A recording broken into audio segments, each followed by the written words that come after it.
car making their way down out of assembly and heading up towards the grid.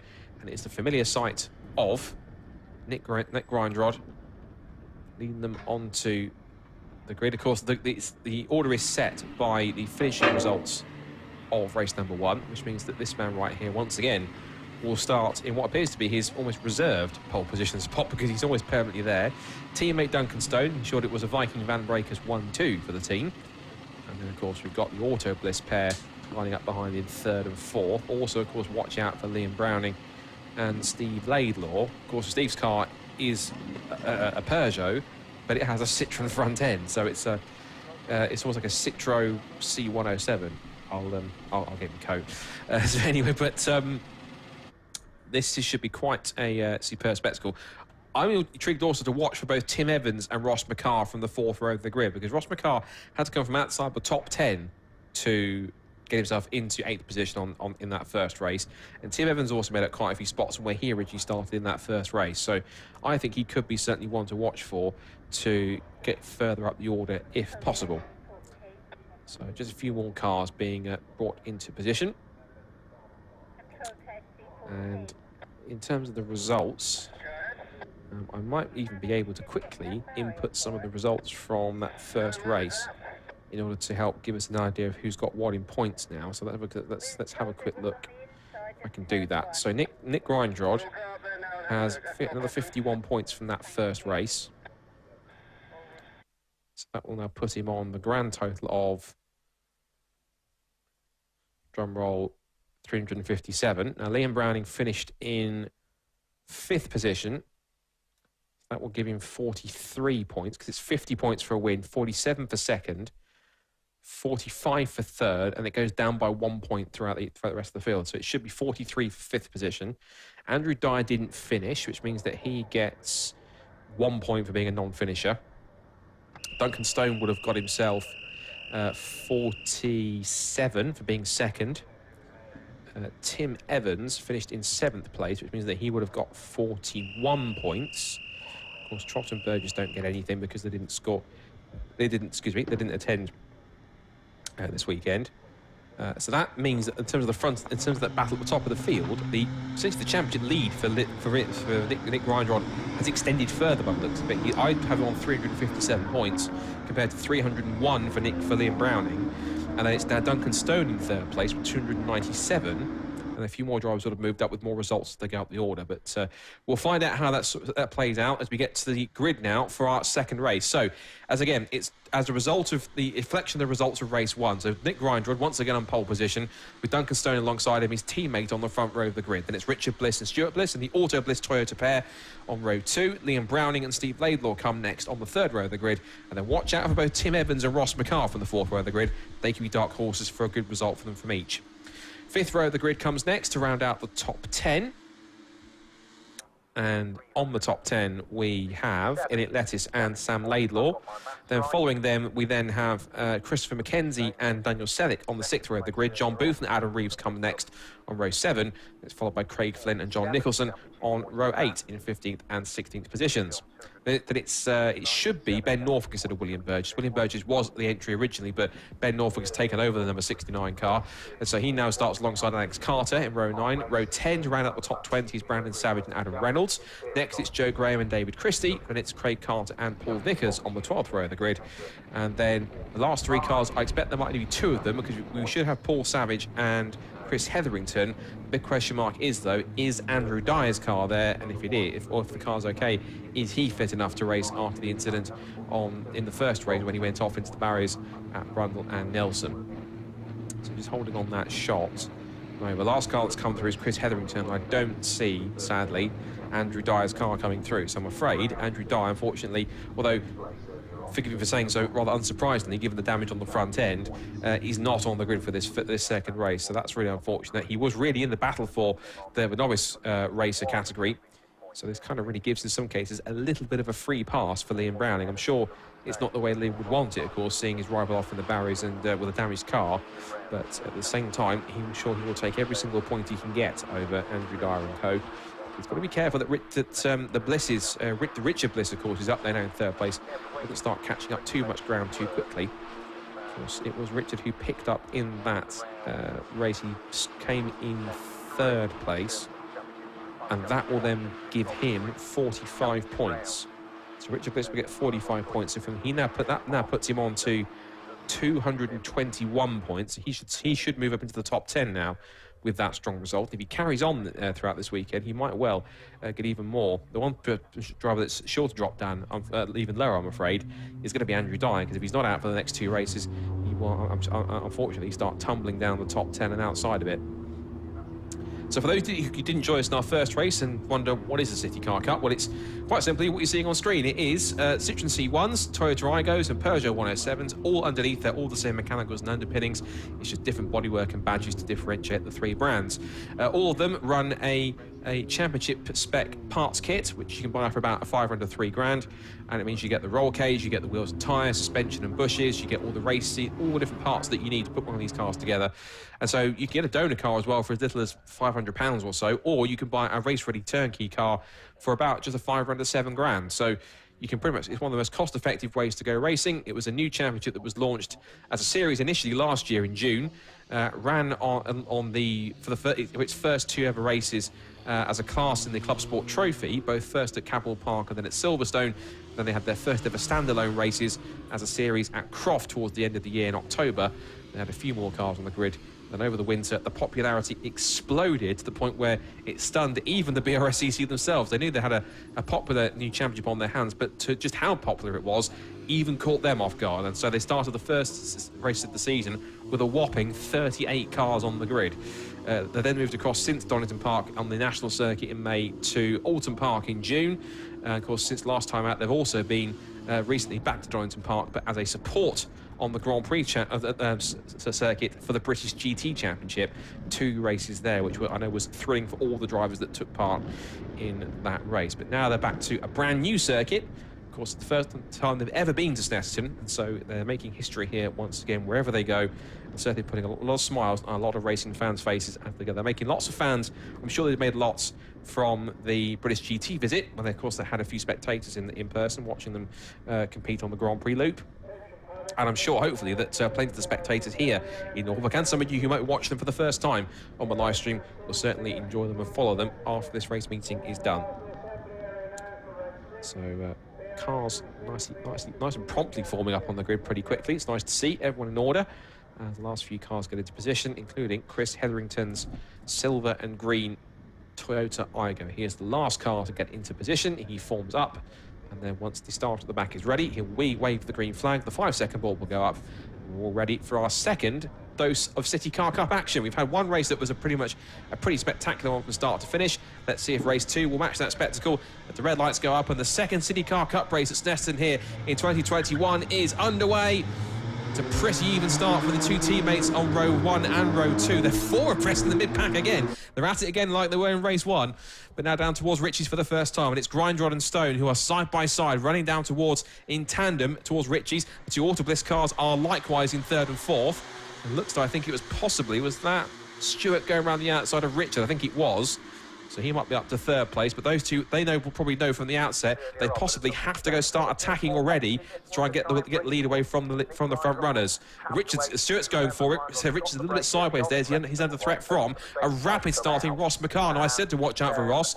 He's a former front runner in the MGs over the last few years, and he's in the 4G team who run those cars, along with also John Booth, because Patrick Booth drove that car that his father John's racing.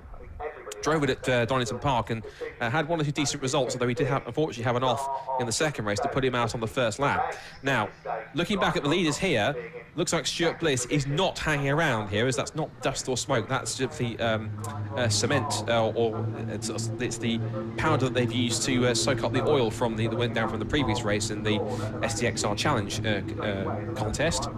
They head out of the Agostini hairpin for the first time. Nice and clean for everyone so far. Good stuff, particularly for my rookies in the novice racer category. Some nice, clean racecraft so far for these guys. And now they turn back in through Orgies. I'm just watching here to see that Stuart Bliss is really giving the hurry up to Duncan Stone here. He knows he has to get past Duncan, because even though he's not purposely doing so, Duncan being in the way between himself and Nick Grindrod is allowing Nick to get away in these early doors as he has done all the way through the first 7 races of the season, including the first one earlier on this morning.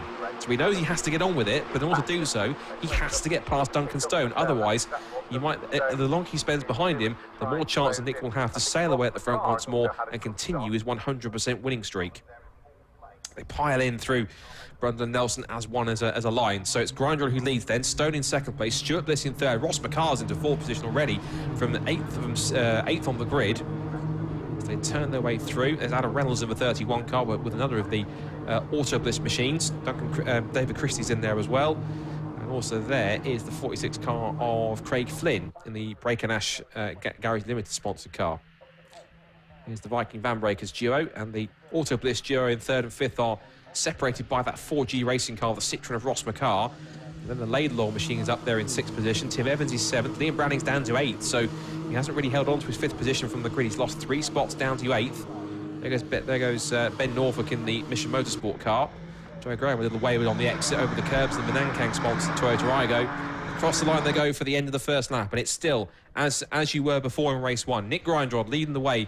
The championship leader heads them into Ritchie's for the second time under racing speeds. It's then Duncan Stone second, Stuart Bliss in third. Ross McCar's up 4 spots from where he started, up to 8th to 4th. Adam Reynolds is getting his elbows out, passing the 8th of Adam Reeves, and also following through there was Ben Norfolk. So Ben's managed to squeeze through. Adam's lost 2 spots, maybe 3, because he's got one of his teammates also trying to get past him as well. As now we look a little bit further, a little bit behind that top 5 group. Tim Evans now, who is up to 7th place. He's got the Batman logos on the side there, so he's certainly trying to sprint away like Batman. Liam Browning there in 8th position. Elliot Lettuce is 9th, and then Christopher McKenzie, who, if it's the same one I think it is a former Fiesta Junior racer. But if it is him, he's up to 10th position and doing quite well in the sort of almost Marlborough-type liveried car number 777. There he is on screen, just having a scrap with John Booth. Behind him there is the other Laidlaw in the field. That's Samuel Laidlaw, who's part of the novice racer group. It's the son of Steve, who is currently at the moment up there in 6th position. Car 100 that says Laidlaw Senior on the back window. So out through Hamilton's, up towards Oggy's now for the second time. And at the moment, it's a little bit of a stalemate. The lead gap was only 0.6 seconds between Grindrod and Stone. So we're at that stage now where Nick's not being allowed to pull away too much unless the cars behind him start fighting, because they are starting to try and match him a bit in terms of pace, and that's really giving them hope to try and close that points gap down as much as possible and not allowing him to run away too much. There is just about a couple of car lengths now between the two Viking Van Breakers cars, and those two Auto Bliss Toyotas still separated by Ross McCar's 4G Racing Toyota, Citroen, excuse me. They're still side by side for 4th and 5th. Steve Laidlaw wants to get himself involved in 6th position. Still Evans, Browning, Elliot Lettuce in 9th position in his Peugeot. And then still in 10th position is now, I think, is it now John Booth? It is John Booth. So John Booth has got past the 777 of Mackenzie, so one Citroen passes another. But there is the man who, quite simply, is just the class of the field, Nick Grindrod. He's incredibly experienced. As we mentioned, he's raced all sorts of different championships. He might be well known in more recent times for racing in pickup truck racing. So it's rather different to pickups, of course. First of all, they're front-wheel drive, they have a bit less horsepower. They're obviously not as big, and they're a bit taller as well. So all those factors combined means it's quite a different machine. But the fact these cars also have the dedicated, specific, bespoke gas shock kit on them, power flex bushes, the Nankang tyres on top of that, those 3 elements do make a big difference to cars like these, because rather than riding really high in their suspension, it makes them feel, every single driver that's been in these cars, it said the added changes to the tyres and the suspension makes them feel like proper little race cars. And that's exactly what was the idea of them. It's not be kind of road cars, road cars on road suspension, road suspension, but to be feel like race cars on proper uprated suspension and tyres to make it a proper little sprint racing championship, and not to make it really cost effective, but it's big fun as well. I've not seen very many races at all in CityCar Cup already where all the drivers haven't got out with massive smiles on their faces, because they love these cars and they love the championship and the racing it provides. And the long straights here at Snetterton are certainly playing up to the fact that we could get lots of slipstreaming as well. These cars might not be the quickest, but they're quite boxy, and so therefore they're not all the most aerodynamic, although I think there are some drivers who would probably argue that one body shape in the CityCar Cup would have been more aerodynamic than the other, but then if someone claimed that the Toyota or the Peugeot are a bit more aerodynamic, then those who are non-believers of the Citroens are certainly being proved wrong by the fact that Grindrod and Stone and everyone else behind in those Citroens are making quite good progress up the order.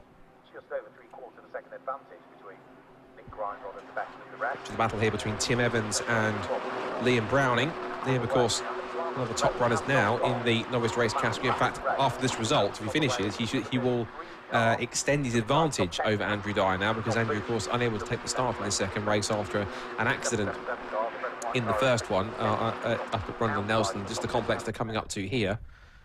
And that way it's going to look a little bit different for the complexity of the novice racer category, and it might allow some other drivers, including Richard Bliss, of course, to get in and score some more points after he's been absent for the last couple of rounds and had some results kind of go against him a little bit. But Richard's got some ground to make up after he missed Donington Park a couple of weeks ago on the British GT support package.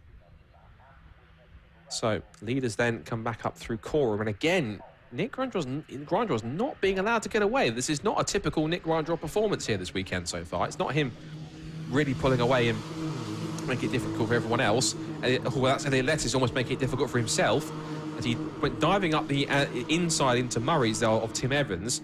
And despite the fact he was a bit leery on the exit, it seems to have worked. So that's quite extraordinary. Now, what is extraordinary is not only is Ross McCarr taking the fastest lap of the race with a 2 minutes 38.309, but look at the way in which Duncan Stone has closed up on Nick Grindrod. He was half a second quicker on that last lap, and so was also Stuart Bliss and Ross McCarr.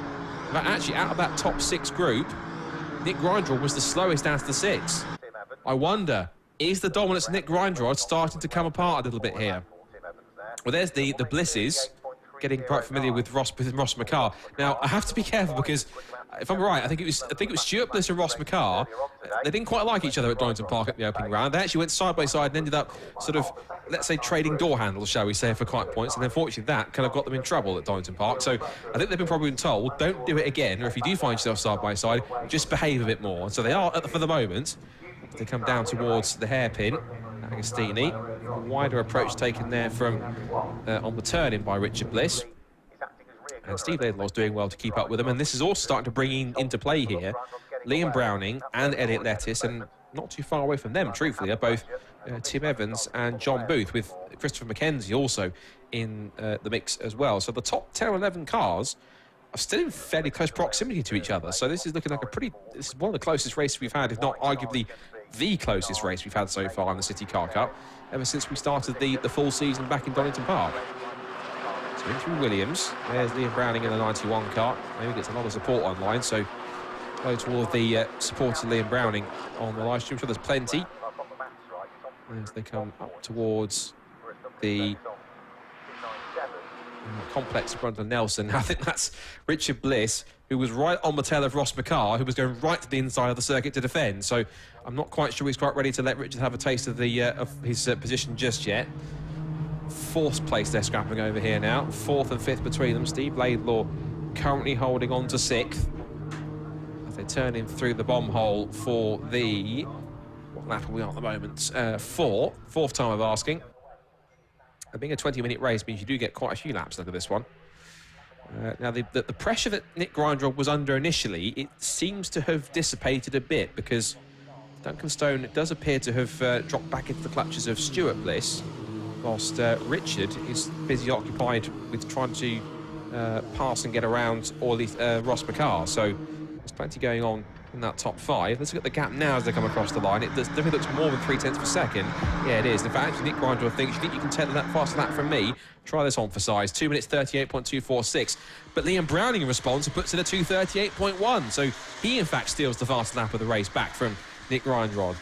So at the moment, Nick Grindrod is not being allowed to get away with the comfortable leads that he had at the start of the season. This is pretty much these guys learning these cars and getting quicker and quicker as the season goes on, and keeping Nick Grindrod honest. I'm sure, actually, in deep down, Nick Grindrod must be thinking, brilliant, great, I've got cars to battle with now and cars to keep me honest.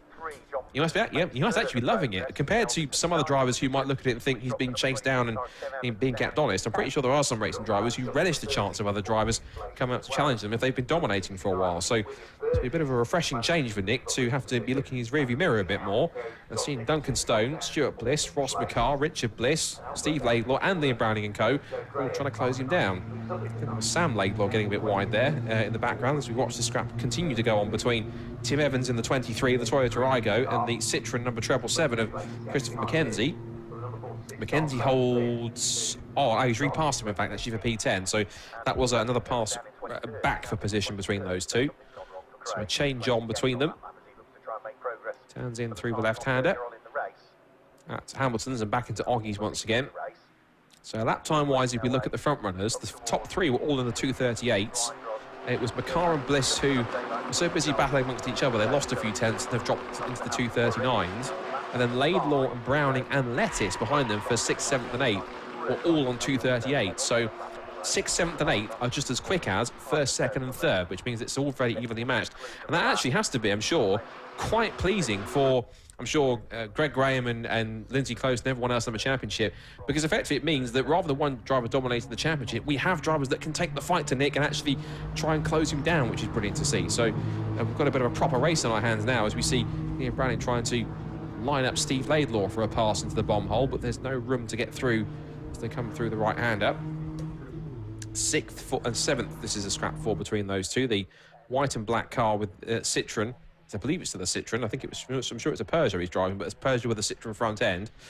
And then it's the older non-facelifted Peugeot Citroen 10 C1. I'll get the name of the car out eventually. In 7th place, trying to chase him down.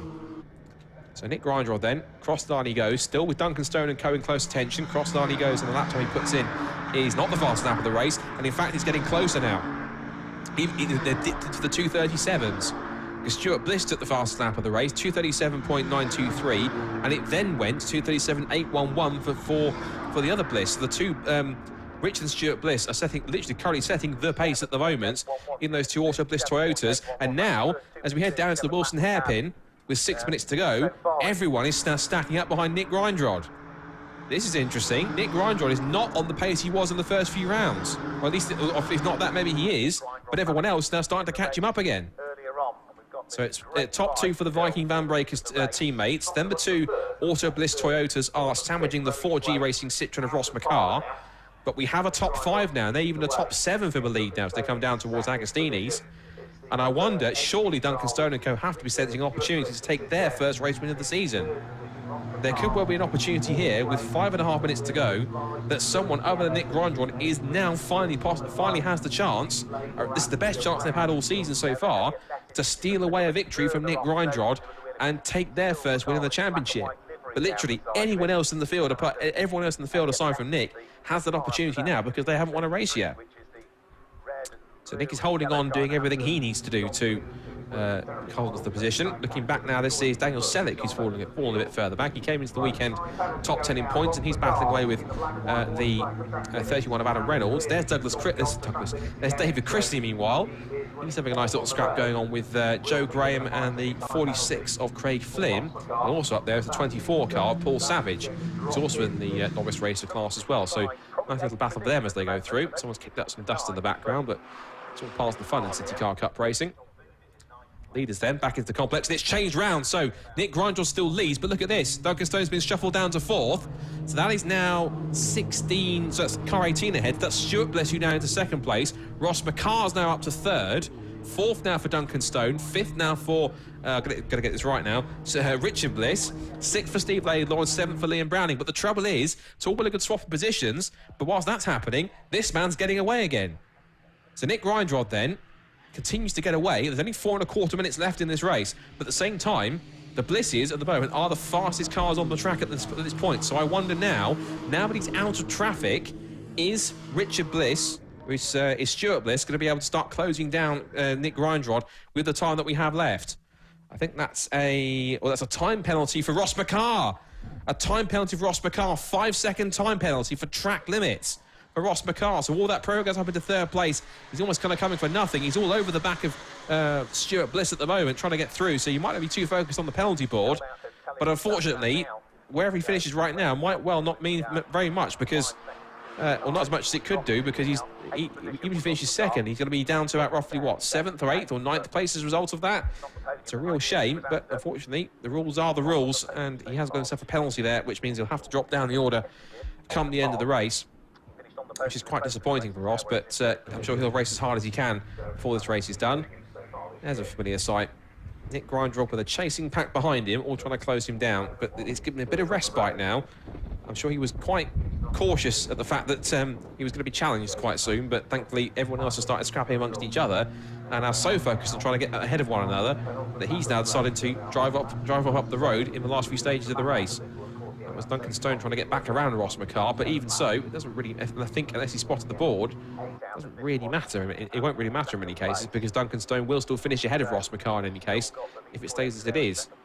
There's Richard Bliss trying to look down the outside of Stone as they come into Oggies. And still chasing them down is Steve Laidlaw as they come out of Oggies, up now through the right hand of Williams, onto that Bentley straight where they can use the slipstream as much as possible. And you can see here that both Stuart Bliss and Ross McCarr have broken the way from both Stone, Richard Bliss and Steve Laidlaw. But again, look at the cost of all that battling has now put them, well, they were 1.6 seconds behind at the conclusion of the last lap. It's going to be a bit more than that when they come across to start the last lap of the race. As Grindrod turns his way in. And still second place, they're scrapping over it. Ross McCarr will certainly be enjoying the on-track battle. He won't enjoy learning about the penalty afterwards, but he's still going at it after Bliss. He certainly has got a bit of a score to settle, I think, possibly from Donington Park, but I'm sure he'll do it safely and sanely as they come up towards the long right-hander at Coram for the penultimate time. He's having a peek round the outside. Nick Grindrod enjoys a casual Saturday afternoon drive in Norfolk. This lot aren't. They're certainly having a bit more of a frantic drive in Norfolk at the moment between the 5 of them for 2nd, 3rd, 4th, 5th and 6th all together. There's enough time and enough track left for this on this final lap to potentially see the order switch around once again. There's 1 minute and about 20 seconds left on the clock. So one more time past. I'll get my last lap board this time. Grindrod's lead was 1.6. It's now 2.7. So all that battling has lost them 1.1 seconds out of all of that. So that's certainly something they've got to be careful of as the last lap board goes out. And they turn in through Richie's corner, and Ross McCarr looking to the outside line now as he goes side by side with Stuart Bliss down towards the Wilson hairpin. Grindrod has got a care in the world, but he looks back in his mirrors. What's happening? That's what's happening. Ross McCarr's in the mix, but they're all trying to get to the apex on the exit of the Wilson hairpin. There's 4 of them all together. Duncan Stone's back in there. Richard Bliss thinks, I'll have a piece of this too, if you don't mind. And they're almost 4 abreast down towards the left-hander at Wilson, at Palmer's, heading up towards Agostini. I can't even speak. This is fantastic racing towards the back. It's all benefiting Nick Grindrod as they continue battling. Richard Bliss a little wide on the exit as they come back onto the back straight towards Agostini. So Grindrod is on course now, once again, for his 8th win of the season. But who's going to be 2nd, 3rd, 4th, 5th, 6th, even 7th? Because look, Elliot Letters is in there now. And Liam Browning's also dropped back a little bit too, so he was up in that sort of league group, but he really has faded in pace. So whether that's his tyres or simply just a mistake, either way, it's not really benefited him. Look at the way that, again, this is the advantage that you have when everyone else behind you is just battling amongst each other and is so bothered in getting ahead, in one driver getting ahead of the other. All the battling just loses you time and the ability to put in a clean lap because you're so busy having to defend and look up the inside and come off the racing line that Nick Grindrod is using all the clean air in front of him and the clean track around him to just use any line he wants and to drive as fast as possible. So now down the Bentley straight for the final time, and look at that's the gap that Nick Grindrod has. You can see it visibly just how big it is. It has to be over 3 seconds now as they come down towards Brandon and Nelson. But this will be intriguing now. Stone, Bliss and McCarr are going to be all together. Are they going to all find themselves at the same point of the circuit at the same time, or are they going to be able to sort themselves out? Grindrod turns in, 2nd, 3rd or 4th. What's happening? Let's take a look. It's still Bliss from McCarr from Stone. There's no change through there. So then, Stuart Bliss heads up the battle of a second as they turn into the right-hander at the bomb hole. Now, of course, remember, Ross McCarr has that 5-second penalty, so it will be Duncan Stone 3rd on the road. He'll be 3rd on the road with Ross McCarr, but he'll drop down the order in the result once the 5-second penalty gets applied. But no penalties, no dramas and no worries, although it was a worry initially for Nick Grindrod, but even so, he always finds a way to get away, And still, the answer to the question is, can anyone beat Nick Grindrod? The answer appears to still be a resounding no, they can't. It is incredibly, once again, another perfect record. 8 from 8 so far, still for Nick Grindrod. Win number 2 of the day at Snetterton, the CityCar Cup. It's second for Stuart Bliss, third with the road for He'll drop down the orders. It should be then third instead for Duncan Stone.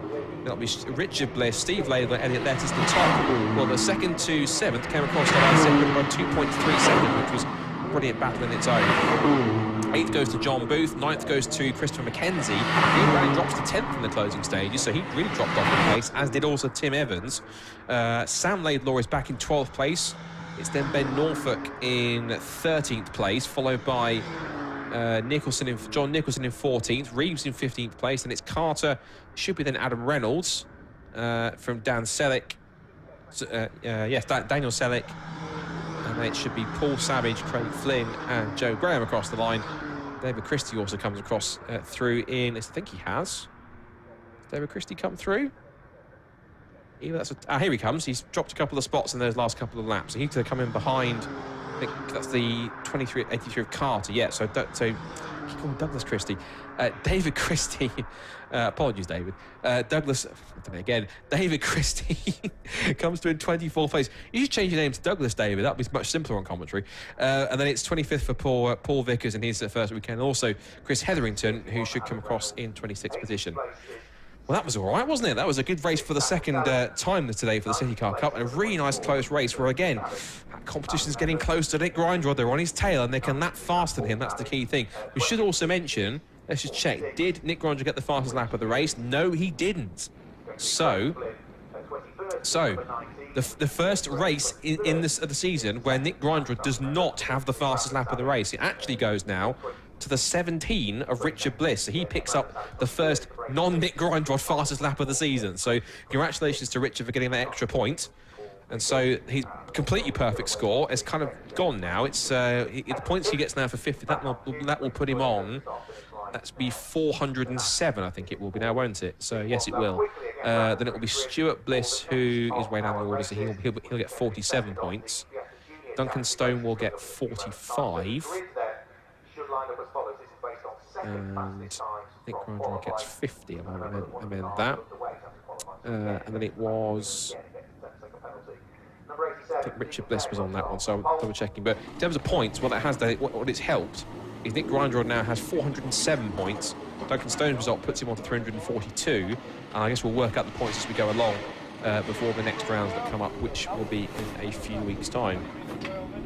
So, great stuff in the CityCar Cup, and hopefully for these watching at home and watching around the circuit, if you happen to be watching the stream as well, it's making some fans of you, because you've certainly been seeing some brilliant stuff, and they've still got one more race to go. That's what you want, isn't it? Nick Grindrod, I think he's smiling by the fact that he now has some great people to challenge him and to race him. So I think he's certainly looking forward to the third race, and I certainly am as well, because I'm sure they're going to put on quite a spectacle with that final race, because they know that they can go quicker, and they know that he's almost just about beatable. Anyway, let's head down to the Parc Fermé to have a chat with Josh Barrett and see what those guys thought of that fantastic second race for the Nankang Tyre CityCar Cup. Do you want to make your way over here? Josh? So we've got our race winner from the CityCar Cup. Once again, it's Nick Grindrod, but you may have won by quite a lot in the end, but most of that race you had all your mirrors full of other cars. Yeah, that was a lot closer than the first race. I think halfway through the race, I think they just decided to have a little battle amongst themselves. That gave me a bit of a space, but yeah, it was definitely interesting. That was definitely a lot more work than the first race. So yeah, good fun. Do you think that's the slipstream, or do you think the other guys, perhaps now they're getting more experience, they're getting closer to you? I think everybody's just track knowledge, and the more and more we drive around today, obviously the quicker we're going to get. So yeah, well, they're all getting quicker. I just need to go a bit quicker to stay that much in front. But yeah, no, it's good. Looking forward to the third race. That'll be interesting. You're coming from, I think, the back end of the top 10, so you're going to be the one that has to do the overtaking. That's it, yeah. So I'm going to be track limits, contact, anything else they can throw at me. So yeah, no, looking forward to it though. Yeah, good. Yeah. Well done, look forward to that. In second place was Stuart Bliss. Stuart, second place for you. You had to do the overtaking. You made your way up through the field. It was hard work. That's a hard race in this heat. Yeah, it was great race. The car lacked a little bit, went off a little bit towards the end, but like I say, I just want to catch Nick. It was a great race and keep these guys behind. Yeah. But yeah, it was really good. I really enjoyed it. What are these cars like in the slipstream as you've been right in there You today? really need the slipstream. Yeah. Like, it makes a massive difference. So, and especially down the back straight, it's great fun. So. And now you're going to have to do a similar thing again because of the reverse grid. You'll be dropping back on the grid. Yeah, I'm looking forward to it. It should be good fun. So as I say, when we were at Alton, we started last. So after an off in the first race, so I'm hoping it's good. It's good fun. Yeah, I enjoy it. So yeah.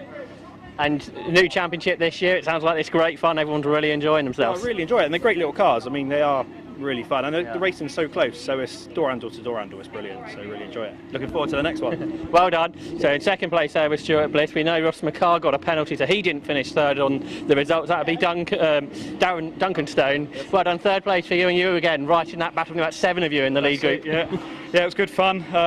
You know, these Bliss cars are quick, and Ross and Mr. Bliss there got past us down the back straight there. I don't know what happened. My car sort of lacked power a bit, and I don't know what happened. It didn't do it for the rest of the race, so I was thinking I put it in the wrong gear for a minute, but still good fun. We got a result out of it, so that's the main thing. I guess lacking any bit of power in these is a very bad thing. Exactly, yeah. You know, they haven't got the most power in the world. I think they're about 68 horsepower standard, so you know, every little bit you can have is an advantage. Well, it looks like you enjoyed yourself nevertheless. Certainly have enjoyed it, you know, yeah, it's good fun. Well done. Thank you. So well done to Duncanstone, Stuart Bliss and Nick Grindrod from the City Car Cup.